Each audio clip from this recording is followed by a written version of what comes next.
കത്തോലിക്ക സഭയിൽ നാളിതുവരെ 266 മാർപ്പാപ്പാമാരാണ് ഉണ്ടായിരുന്നത്. അവരിൽ നിന്ന് വളരെ വ്യത്യസ്തനായിരുന്നു കഴിഞ്ഞ ദിവസം കാലം ചെയ്ത ഫ്രാൻസിസ് പാപ്പ. അദ്ദേഹത്തിൻ്റെ ചിന്തകളും നിലപാടുകളും അദ്ദേഹത്തെ മറ്റെല്ലാവരിൽ നിന്നും വ്യത്യസ്തനാക്കി.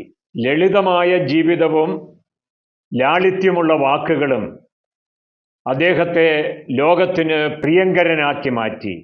കത്തോലിക്ക സഭയുടെ പരമ്പരാഗത ചട്ടക്കൂടുകൾക്ക് പുറത്തേക്ക് കടന്ന് ചിന്തിക്കുകയും പ്രവർത്തിക്കുകയും ചെയ്ത വ്യക്തിയാണ് ഫ്രാൻസിസ് മാർപ്പാപ്പ.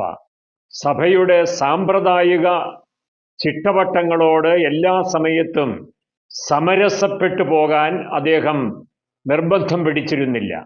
സഭയ്ക്ക് പുതിയ ഒരു നിർവചനവും വ്യാഖ്യാനവും അദ്ദേഹം എഴുതി ചേർത്തു.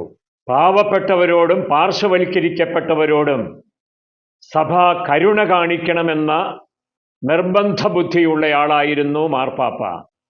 തൻ്റെ പ്രേക്ഷിത യാത്രയ്ക്കിടയിൽ സമൂഹം മാറ്റി നിർത്തിയിരുന്ന പാവപ്പെട്ടവരെ ചേർത്ത് പിടിക്കാൻ അദ്ദേഹം പ്രത്യേകം ശ്രദ്ധിച്ചിരുന്നു. ഇറ്റലിയിൽ നിന്ന് അർജന്റീനയിലേക്ക് കുടിയേറിയ മാർപ്പാപ്പ എല്ലാ കാലത്തും കുടിയേറ്റക്കാരോട് വലിയ അനുകമ്പയോടെയാണ് വർത്തിച്ചിരുന്നത്. ലളിത ജീവിതവും നർമ്മഭാഷണവും മാർപ്പാപ്പയുടെ വ്യക്തിത്വത്തെ കൂടുതൽ സമ്പന്നമാക്കി. രാജകീയ പ്രൗഢിയുള്ള വത്തിക്കാനിൽ താമസിക്കാമായിരുന്നിട്ടും മാർപ്പാപ്പ തൻ്റെ 12 വർഷക്കാലത്തെ ഇടയ ശ്രേഷ്ഠ ജീവിതത്തിനു വേണ്ടിയിട്ട് തിരഞ്ഞെടുത്തത് വത്തിക്കാൻ്റെ ഒരു ഗസ്റ്റ് ഹൗസ് മാത്രമാണ്. അവിടെ പരിമിതമായ സൗകര്യങ്ങളാണ് അദ്ദേഹം ആവശ്യപ്പെട്ടത്. ഇസ്രായേലിൻ്റെ 12 ഗോത്രങ്ങളെയും ഈശോയുടെ 12 ശിഷ്യന്മാരെയും ഓർമ്മപ്പെടുത്തുന്ന 12 വർഷം നീണ്ട സഭയുടെ ഭരണമാണ് ഫ്രാൻസിസ് മാർപ്പാപ്പ നിർവഹിച്ചത്. അദ്ദേഹത്തിൻ്റെ അവസാന നാളുകളിൽ ആരോഗ്യ പ്രശ്നങ്ങൾ അലട്ടിയിരുന്നു. പലപ്പോഴും വീൽചെയറിലാണ് അദ്ദേഹം ജനങ്ങളുടെ പക്കൽ എത്തിയിരുന്നത്. ഒരിക്കൽ പത്രക്കാർ അദ്ദേഹത്തോട് ചോദിക്കുകയുണ്ടായി, കാലുകൾക്ക് പ്രശ്നമുണ്ടല്ലോ, രാജിവെക്കുന്നതിനെക്കുറിച്ച് ആലോചനയുണ്ടോ എന്ന ചോദ്യത്തിന് അദ്ദേഹം മറുപടി പറഞ്ഞത്, കാലുകൊണ്ടല്ലല്ലോ ഭരിക്കുന്നത് എന്നാണ്. സ്വയം തിരുത്താനും മറ്റുള്ളവരെ തിരുത്താനും മാർപ്പാപ്പ മടിച്ചില്ല. സഭയ്ക്കുള്ളിലും പുറത്തും നവീകരണത്തിൻ്റെ തിരയിളക്കം സൃഷ്ടിച്ചതിന് ശേഷമാണ് മാർപ്പാപ്പ നിത്യതയിലേക്ക് കടന്നുപോയത്.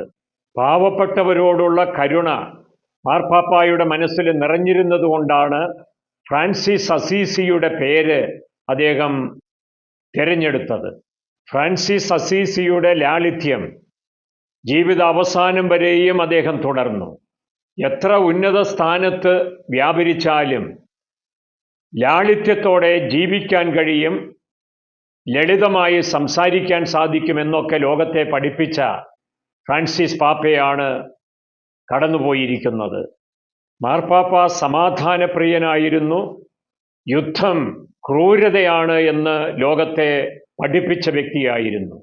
മരണത്തിൻ്റെ തലേന്ന് അദ്ദേഹം നടത്തിയ ഈസ്റ്റർ സന്ദേശം പശ്ചിമേഷ്യയിൽ സമാധാനം നിലനിൽക്കണമെന്ന് ആഹ്വാനം ചെയ്യുന്നതായിരുന്നു. എല്ലാ യുദ്ധങ്ങളും അവസാനിക്കണം, ജീവിതം മരണത്തിൽ അവസാനിക്കുന്നതല്ല എന്ന ഈസ്റ്റർ സന്ദേശം ലോകത്തിന് നൽകിയതിൻ്റെ പിറ്റേന്നാണ് തൻ്റെ ജീവിതത്തെ അനശ്വരമാക്കിക്കൊണ്ട് മാർപ്പാപ്പ നിത്യതയിലേക്ക് പ്രവേശിച്ചത്. മാർപ്പാപ്പായുടെ ജീവിതം എല്ലാവർക്കും മാതൃകയും പ്രചോദനവുമാണ്.